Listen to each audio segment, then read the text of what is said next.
కూటమి ప్రభుత్వం 100 రోజుల పాలనలో సాధించిన విజయాలు చేపట్టిన కార్యక్రమాలను ప్రజల్లోకి విస్తృతంగా తీసుకువెళ్లాలని సూచించారు టీడీపీ అధినేత చంద్రబాబు. ఈ నెల 20 నుంచి 26 వరకు దీనిపై ప్రత్యేక కార్యక్రమం చేపట్టాలని ఆదేశించారు. ప్రభుత్వం పైన వైసీపీ చేస్తున్న తప్పుడు ప్రచారాలను తిప్పికొట్టాలని పార్టీ నియోజకవర్గ ఇన్ఛార్జీలకు దిశానిర్దేశం చేశారు. ఈ మేరకు పార్టీ నియోజకవర్గ ఇన్ఛార్జీలు సమన్వయ కమిటీ సభ్యులతో సమావేశం నిర్వహించారు. నిన్న అర్ధరాత్రి వరకు జరిగిన సమావేశంలో నియోజకవర్గంలో పార్టీ పరిస్థితి, ఓడిపోయిన చోట పార్టీ బలోపేతానికి తీసుకోవాల్సిన చర్యలపై నేతలకు చంద్రబాబు దిశానిర్దేశం చేశారు.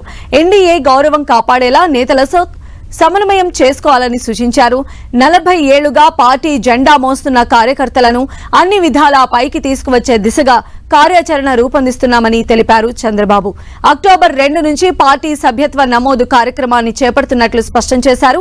₹1,00,000 చెల్లించిన వారికి పార్టీలో శాశ్వత సభ్యత్వం కల్పించాలని నిర్ణయించారు.